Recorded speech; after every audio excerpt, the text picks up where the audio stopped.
every year for the last 5 years at this dinner, we've given an award to a hunger hero.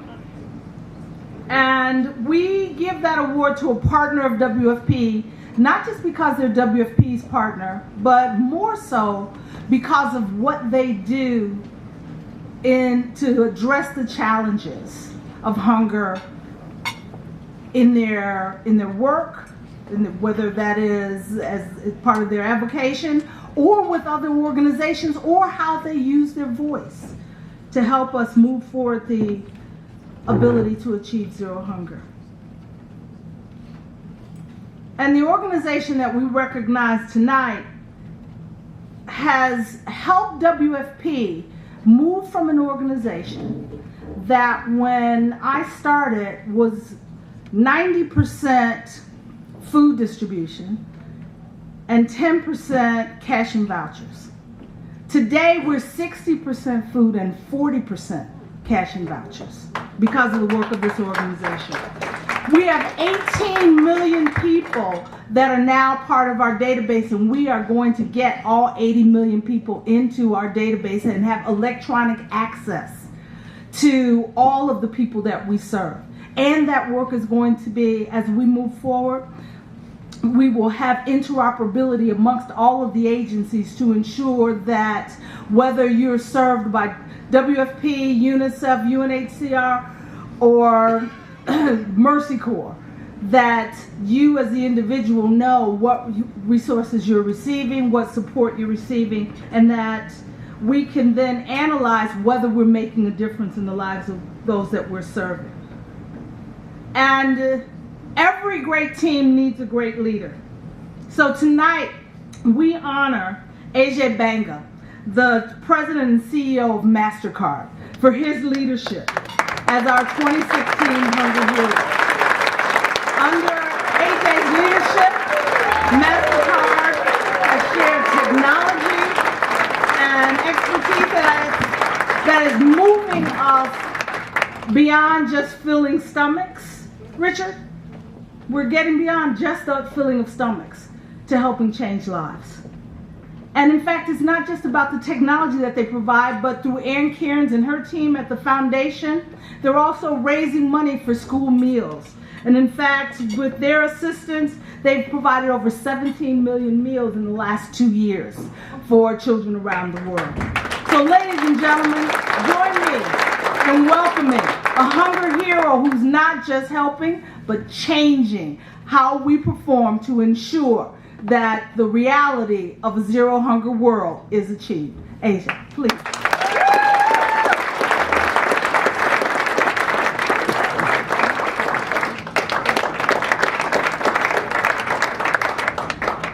So I guess after you listen to somebody perform the way that young lady just did, and you see all the videos you're seeing on screen, and you listen to these talented chefs and their dedication and their devotion to making us all realize that there's a different way of thinking about food. Guys like me who run companies, dumb old guys, we got to stand up here and tell you why we think we want to be a part of your world. And I think on behalf of all my colleagues at Mastercard, we've got 12,000 of them, I can tell you they would be very proud to be here today. Some of them are in the room right now, and I'd like them to just stand up for a second so you can actually congratulate them. Because they're the ones who are doing all the work. There you go. These three young ladies. You know, there's an interesting angle. Everybody thinks about us as a credit card company. And that could not be further from the truth. We don't issue a single credit card. Your banks do. What we do is we have technology, and we have capabilities, and we have assets.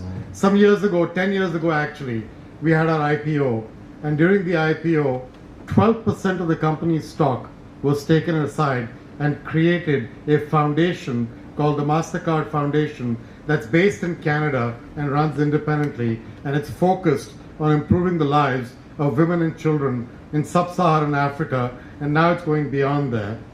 Thanks to the performance of our stock, that foundation now has a corpus of $12 billion. And that's very rare in a company like ours to have created through the IPO a foundation that can dedicate that kind of money aimed at one single cause, which is the lives of women and children in sub-Saharan Africa. But somewhere along the line, we realized we had a couple of other assets. As I said, our technology was one of our biggest assets. We clear, authorize, and settle payments in 200 countries between billions of people and millions of merchants. If you could clear payments, why can't we do other things with that technology? That's how the idea came about of helping with the World Food Program that Ethrin just referred to, was something that we got going with as one of the first efforts. I'll give you another example. Sitting at my table is Roger from the Gates Foundation. They funded us to help create a lab in Kenya, and we are months away from launching something called 2Qs, which means in Swahili, growing together. When you heard Ethrin talk about farmers, this is aimed at farmers, enabling them to find a way to get a marketplace for their produce, even if they are small farmers living on very small pieces of land. So they can get a produce, they can get paid for it, and there's no middleman in the middle to help what we in the NGO world call leakage, which I call theft. And the idea is to prevent that from happening and to enable the people who deserve the benefit to get that benefit. That wouldn't have happened without the Gates Foundation being willing to back up a commercial enterprise, which they've never done in the past, in an effort to do something of this type. And Roger actually is the guy who signed that deal with me, I think 2.5 years ago. So why am I telling you all this? Why am I telling you all this? Because I told you we have a couple of assets. One asset is our technology, but the other asset is our people. And what the World Food Program has actually done for our people is it's cited them, they care deeply about the work we're doing. In fact, I should be thanking the World Food Program for sort of awakening the humanitarian in 12,000 people. So thank you, Ethrin, and thank you all of you for the work you do. I appreciate it very much. Thank you.